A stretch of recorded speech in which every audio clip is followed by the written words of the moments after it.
Hello நண்பா, welcome back to our channel pale city boys. இன்றைக்கி நம்ம வந்து வீடியோவில் என்ன பார்க்க போகிறோம்னா, கிளாமர் 125 பைக்குக்கும் ரைடர் 125 பைக்குக்கும் என்னென்ன கம்பேரிசன்லாம் இருக்குது அப்படிங்கிறத நம்ம வந்து பார்க்க போகிறோம். அதோட மட்டும் இல்லாமல் இந்த ரெண்டு பைக்கில் எந்த பைக் வந்து பார்த்திங்கன்னா மோஸ்ட் அஃபோர்டபுள் பைக்கு, எது வந்து வேல்யூ ஃபார் மணி பைக்கு அப்படிங்கிறதையும் நம்ம வந்து வீடியோவில் பார்க்க போகிறோம். தென் பார்த்தீங்கன்னா இந்த ரைடர் 125 பைக் வந்து பார்த்திங்கன்னா நம்ம சப்ஸ்கிரைபர் நிறைய பேர் வந்து புக் பண்ணி வச்சுருக்கிறாங்க. ஆனால் அவங்களுக்குலாம் வந்து பார்த்திங்கன்னா இன்னுமே வந்து பைக் வந்து கிடைக்க மாட்டேங்குது. ஸோ இந்த பைக் வந்து எப்போ நம்ம தமிழ்நாட்டுக்கு வந்து அவைலபிளாக இருக்கும் அப்படிங்கிறதே நம்ம வந்து வீடியோவில் எண்டில் பார்க்கலாம். ஸோ நண்பா, நம்ம சேனலுக்கு யாராட்டும் ஃபஸ்ட் டைம் விசிட் பண்ணியிருந்தீங்கன்னா மறக்காம நம்ம சேனல் வந்து சப்ஸ்கிரைப் பண்ணிக்கோங்க, கூடவே இருக்கிற பெல் பட்டனையும் ப்ரெஸ் பண்ணிக்கோங்க.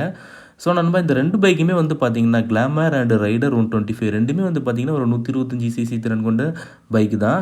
ஸோ இந்த ரெண்டுமே வந்து பார்த்தீங்கன்னா ஒரு நல்ல மைலேஜ் தரக்கூடிய பைக் அப்படின்னே வந்து சொல்லலாம்.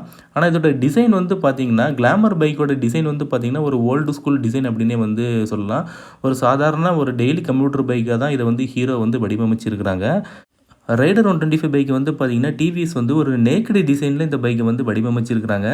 ஸோ நல்ல ஒரு அக்ரஸிவான ஸ்டைலில் வந்து கொடுத்துருக்குறாங்க. ஒரு ஒரு ஸ்டைலிஷான பைக் அப்படின்னே வந்து சொல்லலாம் இந்த ரைடர் 125 பைக்கை. இந்த கிளாமர் பைக்கில் வந்து பார்த்திங்கன்னா அந்த மாதிரி ஒரு ஸ்டைலிஷான ஒரு தோற்றம் வந்து இந்த பைக் வந்து கொடுக்கல. ஒரு கம்ப்யூட்டர் பைக் ஒரு சாதாரணமான ஒரு கம்ப்யூட்டர் பைக் எந்த மாதிரி இருக்குமோ, ஸோ அந்த மாதிரி தான் இந்த பைக்கை வந்து ஹீரோ வந்து வடிவமைச்சிருக்கிறாங்க. அதோட மட்டும் இல்லாமல் இந்த கிளாமர் பைக்கில் வந்து பார்த்திங்கன்னா ஃபியூச்சர்ஸ்லாம் வந்து பார்த்திங்கன்னா ரொம்ப கம்மியாக தான் வந்து கொடுத்துருக்குறாங்க. ஆனால் இந்த ரைடர் 125 பைக்கில் வந்து பார்த்திங்கன்னா எக்கச்சக்கமான ஃபீச்சர்ஸ் வந்து கொடுத்துருக்குறாங்க.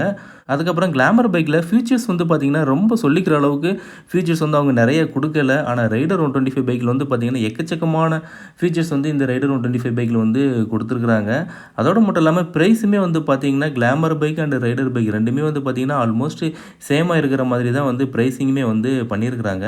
ஸோ இந்த கிளாமர் 125 பைக்கில் வந்து பார்த்திங்கன்னா இதோட பவர் வந்து பார்த்திங்கன்னா 10.73 பிஹெச்பி பவர் வந்து ப்ரொடியூஸ் பண்ணுது. ஸோ இந்த இன்ஜின் வந்து பார்த்திங்கன்னா ஒரு ஏர் கூலிங்கில் தான் வந்து ஒர்க் ஆகுது. இதோட டார்க் வந்து பார்த்திங்கன்னா 10.6 நியூட்டன் மீட்டர் டார்க் வந்து கொடுத்துருக்குறாங்க. ஸோ இதோட கியர் வந்து பார்த்திங்கன்னா 5 ஸ்பீட் கியர் பாக்ஸ் வந்து கொடுத்துருக்குறாங்க. ஃபியூல் இன்ஜெக்ஷன் சிஸ்டத்தில் வந்து இந்த பைக் வந்து கொடுத்துருக்குறாங்க. ஸோ மோஸ்ட்டாக வந்து பார்த்திங்கன்னா BS6 வந்ததுலேருந்து எல்லா பைக்குமே வந்து பார்த்திங்கன்னா ஃபியூல் இன்ஜெக்ஷனில் தான் வந்து கொடுத்துக்கிட்டு இருக்காங்க. ஸோ அது மாதிரி இந்த கிளாமர் பைக்லேயுமே பார்த்திங்கன்னா ஃபியூல் இன்ஜெக்ஷன் தான் வந்து கொடுத்துருக்குறாங்க. ஸோ இது என்ன மாதிரியான ஒரு ஃபியூல் இன்ஜெக்ஷன் அப்படின்னு பார்த்தீங்கன்னா எக்ஸென்ஸ் அப்படிங்கிற ஒரு ஃபியூல் இன்ஜெக்ஷன் டெக்னாலஜி வந்து இந்த பைக்கில் வந்து கொடுத்துருக்குறாங்க. ஸோ ரைடர் 125 பைக் வந்து பார்த்திங்கன்னா அதுவுமே வந்து பார்த்திங்கனாலே 125 சிசி திறன் கொண்ட பைக் தான். ஸோ இது வந்து பார்த்திங்கன்னா ஏர் அண்ட் ஆயில் கூலிங்கில் வந்து ஒர்க்கிங் ஆகுது. ஸோ இதோட பவர் வந்து பார்த்திங்கன்னா 11.2 பிஹெச்பி பவரும், டார்க் வந்து பார்த்திங்கன்னா 11.2 நியூட்டன் மீட்டர் டார்க் வந்து ப்ரொடியூஸ் பண்ணுது. ஸோ இந்த பைக்குமே வந்து பார்த்திங்கன்னா 5 ஸ்பீடு மேனுவல் கியர் பாக்ஸ் தான் வந்து கொடுத்துருக்குறாங்க. ஸோ பவர் வந்து பார்த்திங்கன்னா ரைடர் 125 பைக்கில் தான் வந்து பார்த்திங்கன்னா அதிகமாக இருக்குது. பட் ரெண்டுமே வந்து பார்த்திங்கன்னா 125 சிசி கெப்பாசிட்டி கொண்ட பைக் தான். தென் கிளாமர் 125 பைக்கில் வந்து பார்த்திங்கன்னா ஸ்டார்டிங் வந்து செல்ஃப்லேயும் பண்ணிக்கலாம். நம்ம அதே சமயம் செல்ஃப் எடுக்கல அப்படின்னா நம்ம கிக் ஸ்டார்ட் வச்சுமே நம்ம வந்து பண்ணிக்கலாம்.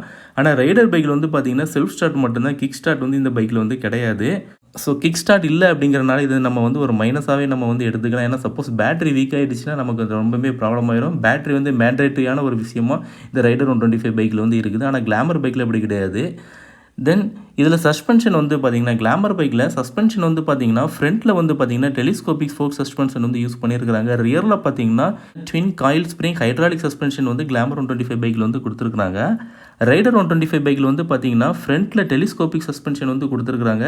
ரியரில் பார்த்திங்கன்னா 5 step adjustable gas charged monocross suspension வந்து கொடுத்துருக்குறாங்க. ஸோ சஸ்பென்ஷன் வைஸ் டிவிஎஸ் வந்து ஒரு படி மேலே இருக்காங்க அப்படின்னே தான் வந்து சொல்லணும். தென் பிரேக் பார்த்திங்கன்னா ரெண்டு பைக்லையுமே சேமான ஒரு பிரேக்கிங் தான் வந்து கொடுத்துருக்குறாங்க. அதாவது ரெண்டு பைக்லையுமே டிஸ்க் பிரேக் இருக்குது. ஆனால் டிஸ்க் வந்து அவங்க ஸ்டாண்டர்டாக கொடுக்கல, ஆப்ஷனலாக தான் வந்து கொடுத்துருக்குறாங்க. ஸோ ரெண்டு பைக்லையுமே டிஸ்க் வந்து 240mm டிஸ்க் வந்து கொடுத்துருக்குறாங்க. ரியரில் பார்த்திங்கன்னா 130mm ட்ரம் பிரேக் தான் வந்து யூஸ் பண்ணியிருக்கிறாங்க ரெண்டு பைக்லையுமே. தென் டயர் செக்ஷன் வந்து பார்த்திங்கன்னா ரைடர் பைக்கில் ஃப்ரண்ட்டில் வந்து பார்த்திங்கன்னா 80 செக்ஷன் டயர் வந்து யூஸ் பண்ணியிருக்கிறாங்க. ரியரில் பார்த்திங்கன்னா 100 செக்ஷன் டயர் வந்து கொடுத்துருக்குறாங்க. ஸோ இது வந்து பார்த்திங்கன்னா 17 இன்ச் அலாய் வீலில் வந்து கொடுத்துருக்குறாங்க, டியூப்லெஸ் டயரில் வந்து கொடுத்துருக்குறாங்க. ஸோ அந்த அதர் ஹேண்டு கிளாமர் பைக்கில் வந்து பார்த்திங்கன்னா 18 இன்ச் அலாய் வீல் வந்து கொடுத்துருக்குறாங்க. ஃப்ரண்ட்டில் வந்து பார்த்திங்கன்னா 80 செக்ஷன் டயரும், ரியரில் பார்த்திங்கன்னா 100 செக்ஷன் டயர் வந்து கொடுத்துருக்குறாங்க. தென் பார்த்திங்கன்னா கிளாமர் பைக்கில் ஹைட் வந்து பார்த்திங்கன்னா 793mm வந்து கொடுத்துருக்குறாங்க. ரைடர் பைக்கில் வந்து பார்த்திங்கன்னா 780mm வந்து கொடுத்துருக்குறாங்க. ஸோ ஹைட்டை பொறுத்த வரைக்கும் ரைடர் பைக்கில் வந்து கம்மியாகவே தான் கொடுத்துருக்குறாங்க. ஸோ ஒரு ஷார்ட் ரைடரும் இந்த பைக் வந்து நல்லா ஓட்டுற மாதிரி தான் இந்த ரைடர் பைக்கில் வந்து டிசைன் பண்ணியிருக்கிறாங்க. ஸோ கிளாமர் பைக் வந்து பார்த்திங்கன்னா கொஞ்சம் ஹைட்டானதாக வச்சுருக்காங்க. ஸோ ரொம்பவும் ஹைட்டுன்னு நம்ம சொல்ல முடியாது. 793 வந்து ரொம்ப ஹைட்டாக இருக்குது அப்படின்லாம் சொல்ல முடியாது. ஸோ ரைடரை கம்பேர் பண்ணும்போது கிளாமர் பைக்கில் அதிகமான ஒரு ஹைட் வந்து கொடுத்துருக்குறாங்க. தென் கிரவுண்ட் கிளியரன்ஸ் வந்து பார்த்திங்கன்னா 2 பைக்லேயுமே வந்து சேமாக தான் வந்து கொடுத்துருக்குறாங்க. 180 mm தான் 2 பைக்லேயுமே வந்து கொடுத்துருக்குறாங்க. ஸோ ஒரு இந்தியன் ரோட்ஸ்க்கு தகுந்த மாதிரி ஒரு கிரவுண்ட் கிளியரன்ஸாக இந்த 2 பைக்லேயுமே வந்து கொடுத்துருக்குறாங்க. அதுக்கப்புறம் ஃபியூயல் வந்து பார்த்திங்கன்னா ஃபியூல் டேங்க் வந்து பார்த்திங்கன்னா 2 பைக்லேயுமே வந்து 10 லிட்டர் ஃபியூல் டேங்க் தான் வந்து யூஸ் பண்ணியிருக்கிறாங்க. ஸோ இது வந்து ரெண்டுமே நல்ல ஒரு மைலேஜ் தரக்கூடிய பைக்கு. அதனால் பார்த்திங்கன்னா ஒரு 10 லிட்டர் ஃபியூல் டேங்க் வந்து கொடுத்துருக்குறாங்க. ஸோ நம்ம டேங்க் ஃபுல் பண்ணோம்னா மினிமம் 500 to 600 கிலோமீட்டர் வந்து தாராளமாக போகலாம் 2 பைக்லையுமே. ஸோ அந்த மாதிரி தான் இந்த பைக்கில் வந்து டிசைன் பண்ணியிருக்கிறாங்க. தென் வெயிட் வந்து பார்த்திங்கன்னா 2 பைக்லேயுமே வந்து சேம் தான். 2 பைக்லேயுமே 123 கிலோகிராம் வெயிட் தான் வந்து கொடுத்துருக்குறாங்க. ஸோ டிசைன் வைஸ்லேயும் ஃபீச்சர்ஸ் வைஸ்லேயும் தான் ரைடர் வந்து ஃபஸ்ட்டாக இருக்குது. கிளாமர் வந்து கொஞ்சம் பின்தங்கி இருக்குது அப்படின்னே தான் வந்து சொல்லணும். தென் கிளாமர் பைக்கோட ஃபீச்சர்ஸ் என்னெல்லாம் கொடுத்துருக்குறாங்க அப்படின்னு பார்த்தீங்கன்னா ஆட்டோ சேல் டெக்னாலஜி அப்படிங்கிறத ஒன்று யூஸ் பண்ணியிருக்கிறாங்க. ஸோ அது எதுக்காகன்னா நம்ம ஒரு ஸ்மூத்தரான ஒரு ரைடிங் வந்து நம்ம என்ஜாய் பண்ணணும், ஒரு சிட்டி டிராஃபிக் கண்டிஷனில் ஒரு ஸ்மூத்தரான ரைடிங் நம்ம வந்து என்ஜாய் பண்ணணும் அப்படிங்கிறதுக்காக இந்த ஆட்டோ சேல் டெக்னாலஜி வந்து யூஸ் பண்ணியிருக்கிறாங்க. அதுக்கப்புறம் பார்த்தீங்கன்னா i3s. ஸோ இது எல்லாத்துக்குமே தெரிஞ்சது தான் i3s அப்படிங்கிறது. தென் பார்த்தீங்கன்னா எக்ஸ்சென்ஸ் ஃபியூல் இன்ஜெக்ஷன். ஸோ இது வந்து பார்த்தீங்கன்னா ஃபியூல் இன்ஜெக்ஷனோட சென்சார் இது. தென் அதுக்கப்புறம் பார்த்தீங்கன்னா அனலாக் அண்ட் டிஜிட்டல் டிஸ்பிளே கொண்ட ஒரு இன்ஸ்ட்ருமெண்ட் கன்சோல் வந்து இந்த கிளாமர் 125 பைக்கில் வந்து கொடுத்துருக்காங்க. ஸோ இதுதான் வந்து பார்த்தீங்கன்னா இந்த பைக்கில் வந்து ஃபீச்சர்ஸ் அப்படின்னே வந்து சொல்லணும். அதுக்கப்புறம் எல்லாமே பார்த்தீங்கன்னா ஹாலஜனில் தான் வந்து யூஸ் பண்ணியிருக்கிறாங்க. ஹெட் லேம்ப்பு, டெயில் லேம்ப் அது எல்லாமே வந்து பார்த்தீங்கன்னா ஹாலஜனில் தான் வந்து கொடுத்துருக்குறாங்க. அந்த எல்இடிங்கிறதே அவங்க வந்து யூஸ் பண்ணவே இல்லை கிளாமர் பைக்கில். ஸோ ரைடர் 125 பைக்கில் ஃபீச்சர்ஸ்லாம் என்னெல்லாம் கொடுத்துருக்குறாங்க அப்படின்னு பார்த்தீங்கன்னா சைலண்ட் ஸ்டார்ட் வந்து கொடுத்துருக்குறாங்க. அதுக்கப்புறம் பார்த்தீங்கன்னா auto start and stop technology வந்து கொடுத்துருக்குறாங்க. அதுக்கப்புறம் பார்த்தீங்கன்னா ரைடிங் மோட்ஸ் கொடுத்துருக்குறாங்க. எக்கோ அண்டு பவர் இந்த மாதிரி 2 விதமான ரைடிங் மோட்ஸ் வந்து கொடுத்துருக்குறாங்க. அதுக்கப்புறம் வந்து பார்த்திங்கன்னா ஃபுல்லி டிஜிட்டல் கலர் டிஸ்பிளே வந்து கொடுத்துருக்குறாங்க. ஸோ அதில் நம்ம என்னெல்லாம் பார்த்துக்கலாம் அப்படின்னு பார்த்தீங்கன்னா gear shift indicator, top speed recorder, distance to empty. So இது எல்லாமே வந்து பார்த்திங்கன்னா நம்ம அந்த இன்ஸ்ட்ருமெண்ட் பேனலே நம்ம வந்து பார்த்துக்கலாம். அதுக்கப்புறம் பார்த்திங்கன்னா அண்டர் சீட் ஸ்டோரேஜ் வந்து கொடுத்துருக்குறாங்க. பொதுவாக பைக்கில் வந்து அண்டர் சீட் ஸ்டோரேஜ் வந்து கொடுக்க மாட்டாங்க. ஆனால் இந்த டிவிஎஸ் ரைடர் பைக்கில் வந்து பார்த்திங்கன்னா அண்டர் சீட் ஸ்டோரேஜ் வந்து கொடுத்துருக்குறாங்க. அதுக்கப்புறம் பார்த்திங்கன்னா நல்ல வைடரான ஒரு ஸ்ப்ளிட் சீட் வந்து கொடுத்துருக்குறாங்க. அதுக்கப்புறம் பார்த்திங்கன்னா இந்த பைக்குன்னே ஒரு யூனிக்காக இருக்கிற மாதிரி ஒரு எல்இடி ஹெட்லாம்ப் வந்து டிசைன் பண்ணியிருக்கிறாங்க. அதுலேயுமே அந்த டிஆர்எல் வந்து வேறு லெவலில் டிசைன் பண்ணியிருக்காங்க அப்படின்னு தான் வந்து சொல்லணும். ஒரு யூனிக்கான ஒரு டிஆர்எல் வந்து இந்த ரைடர் 125 பைக்கில் வந்து கொடுத்துருக்குறாங்க. டெயில் செக்ஷனுமே பார்த்தீங்கன்னாலுமே எல்இடியில் தான் வந்து இந்த ரைடர் 125 பைக்கில் வந்து கொடுத்துருக்குறாங்க. தென் பார்த்தீங்கன்னா யூஎஸ்பி சார்ஜர் கொடுத்துருக்குறாங்க. Then side stand engine cut off கொடுத்துருக்குறாங்க. தென் ஹெல்மெட் அட்டென்ஷன் இண்டிகேஷன் வந்து கொடுத்துருக்குறாங்க. Then body colour engine guard வந்து கொடுத்துருக்குறாங்க. ஸோ இந்த மாதிரி ஏகப்பட்ட ஃபீச்சர்ஸ் வந்து இந்த ரைடர் 125 பைக்கில் வந்து கொடுத்துருக்குறாங்க. எல்லாமே வந்து பார்த்திங்கன்னா நல்ல ஒரு யூஸ்ஃபுல் ஃபீச்சர்ஸ்னே அப்படின்னே தான் வந்து சொல்லணும். இப்போது இருக்கிற நம்ம காலகட்டத்துக்கு இந்த மாதிரி ஃபீச்சர்ஸ்லாம் இருக்கணும் நம்மளுடைய பைக்கில் அப்படின்னு தான் வந்து சொல்லணும். அந்த மாதிரி ஒரு ஃபீச்சர்ஸ் எல்லாத்தையுமே இந்த ரைடர் 125 பைக்கில் வந்து கொடுத்துருக்குறாங்க. ஆனால் இந்த கிளாமர் 125 பைக் வந்து பார்த்திங்கன்னா ஒரு வெறும் ரா பைக் அப்படின்னே தான் வந்து சொல்லணும். எந்த விதமான ஒரு ஃபீச்சர்ஸுமே இல்லை. ஆனால் ப்ரைஸ் மட்டும் பார்த்திங்கன்னா ரைடர் 125 அளவுக்கு இதோட ப்ரைஸிங் வந்து இருக்குது. இதுக்கு காரணம் என்னென்னு பார்த்தீங்கன்னா அந்த ஹீரோ அப்படிங்கிற அந்த பிராண்டிங், அதுக்காக தான் இதோட ப்ரைஸிங் வந்து பார்த்திங்கன்னா அந்த மாதிரி வந்து கொடுத்துருக்குறாங்க. அதுக்கப்புறம் பார்த்தீங்கன்னா இந்த கிளாமர் பைக்கில் கலர்ஸ் வந்து பார்த்திங்கன்னா 5 விதமான கலர்ஸ் வந்து கொடுத்துருக்குறாங்க. ரைடர் பைக்கில் வந்து பார்த்திங்கன்னா 4 விதமான கலர்ஸ் தான் வந்து கொடுத்துருக்குறாங்க. ஸோ இதில் வந்து பார்த்திங்கன்னா கிளாமர் பைக்கில் ஒரு டூயல் டோன் கலர் ஆப்ஷன்ஸ் வந்து கொடுத்துருக்குறாங்க. ரைடர் பைக்கில் வந்து பார்த்திங்கன்னா ஒரு ட்ரிபிள் டோன் கலர் ஆப்ஷன்ஸ் வந்து கொடுத்துருக்குறாங்க. ஓகே, இப்போ நம்ம வந்து கிளாமர் பைக்கோட ப்ரைஸிங் வந்து எப்படி இருக்குது அப்படிங்கிறத இப்போ நம்ம வந்து பார்க்கலாம். ஸோ இதில் வந்து பார்த்திங்கன்னா 6 விதமான வேரியண்ட் வந்து வச்சுருக்காங்க. அதாவது 100 மில்லியன் எடிஷன், அதில் 2 வேரியண்ட் வச்சுருக்காங்க, டிஸ்க்கு அண்டு ட்ரம்மு. அதுக்கப்புறம் செல்ஃப் ஸ்டார்ட்டு, அதில் வந்து பார்த்திங்கன்னா disc and drum. Then place, அதில் வந்து பார்த்திங்கன்னா டிஸ்க்கு அண்டு ட்ரம். இந்த மாதிரி 6 விதமான பைக்ஸ் வந்து வச்சுருக்காங்க.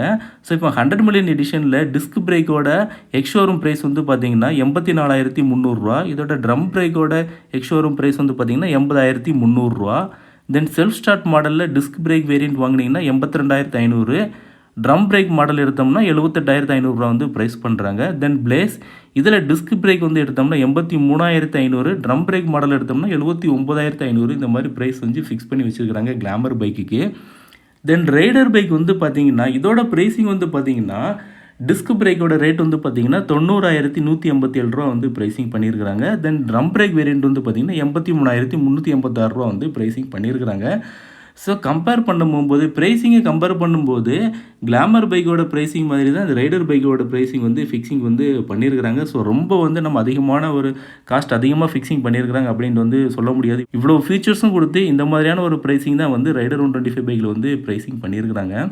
இந்த 2 பைக்கில் எந்த பைக் இப்போ நம்ம வந்து வாங்கலாம் அப்படின்ட்டுன்னு உங்களுக்கு ஒரு கன்ஃபியூஷன் இருக்காது அப்படின்னு நினைக்கிறேன். ஏன்னா நான் இவ்வளோ நேரம் இந்த கம்பேரிசனை நீங்கள் ஃபுல்லாக பார்த்துருந்தீங்கன்னா உங்களுக்கே வந்து தெரிஞ்சிருக்கும். ஸோ இந்த ரைடர் 125 பைக் தான் வந்து பார்த்திங்கன்னா மோஸ்ட் வேல்யூ ஃபார் மணி பைக்காகவும் இருக்கும். அதோட ஒரு நல்ல அஃபோர்டபுளான பைக்காகவும் இருக்கும். நமக்கு ஒரு நல்ல ஒரு ஸ்டைலிஷான பைக்காகவும் இருக்கும். நல்ல ஒரு ஃபியூச்சர் ஓரியன்ட் பைக்காகவும் இருக்கும் இந்த ரைடர் 125 பைக்கு. ஸோ இந்த கிளாம்பர் பைக் வந்து பார்த்திங்கன்னா ஒரு டெய்லி கம்யூட்டர் பைக்கு, ஒரு சாதாரணமாக ஒரு நார்மலாக இருக்கும். அந்த மாதிரி தான் இந்த கிளாமர் 125 பைக் வந்து இருக்கும்.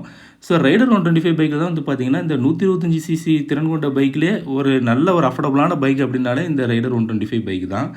தென் ரைடர் 125 பைக் வந்து பார்த்திங்கன்னா தமிழ்நாட்டில் இன்னுமே வந்து லான்ச் ஆகாமல் இருக்குது. இதுக்கு என்ன காரணம் அப்படின்னு பார்த்தீங்கன்னா, ரைடர் 125 பைக் வந்து பார்த்திங்கன்னா இதோட ப்ரொடக்ஷன் எல்லாத்தையுமே வந்து பார்த்திங்கன்னா நார்த் இந்தியாவில் தான் இவங்க வந்து எல்லாத்தையுமே வந்து டெலிவரி வந்து கொடுத்துக்கிட்டு இருக்காங்க. அதோட மட்டும் இல்லாமல் இதோட ப்ரொடக்ஷனுமே வந்து கம்மியாக தான் வந்து ப்ரொடக்ஷன் பண்ணிக்கிட்டு இருக்கிறாங்க. இவங்க வந்து இன்னுமே ஆனால் கம்பெனி வந்து பார்த்திங்கன்னா தமிழ்நாட்டில் தான் இருக்குது. ஆனால் தமிழ்நாட்டில் உள்ள நமக்கே வந்து இன்னுமே பைக் வந்து டெலிவரி தராமல் வச்சுக்கிட்டு இருக்கிறாங்க. ஆனால் இந்த மாதிரி ஏன் டிவிஎஸ் வந்து பண்ணுறாங்க அப்படின்ட்டுன்னு தெரிய மாட்டேங்குது. ஸோ தீபாவளிக்கு அப்புறமா வரும் அப்படின்ட்டுன்னு சொன்னாங்க. ஆனால் தீபாவளிக்கு அப்புறமாவுமே இன்னுமே வரவே இல்லை. நிறைய பேர் புக் பண்ணியிருக்கிறாங்க. நம்ம சப்ஸ்கிரைபர் வந்து நிறைய பேர் புக் பண்ணிவிட்டு எப்போ பைக்கு கிடைக்கும்ட்டுன்னு அவங்களுக்கே தெரியாமல் இருக்குது. ஸோ இது வந்து மேக்ஸிமம் இன்னும் எவ்வளோ நாள் ஆகும் அப்படின்னு பார்த்தீங்கன்னா, இன்னும் ஒரு 15 டேஸ்க்கிட்ட பைக் வந்து கிடைக்கிறதுக்கு வாய்ப்புகள் இருக்குது அப்படிங்கிற மாதிரி நான் ஷோரூமில் விசாரித்தேன். ஸோ மேக்ஸிமம் பார்த்தீங்கன்னா நவம்பர் எண்டுக்குள்ளே உங்களுக்கு பைக்கு கிடைக்கிறதுக்கு வாய்ப்புகள் அதிகமாக இருக்குது. ஓகே ஃப்ரெண்ட்ஸ், இந்த வீடியோ வந்து உங்களுக்கு பிடிச்சிருக்கும்னு நினைக்கிறேன். இந்த வீடியோ பிடிச்சிருந்துச்சின்னா நம்ம சேனலை மறக்காமல் சப்ஸ்கிரைப் பண்ணிக்கோங்க. மீண்டும் வேறொரு வீடியோவில் சந்திக்கலாம். தேங்க்ஸ் ஃபார் வாட்சிங். பாய், டேக் கேர்.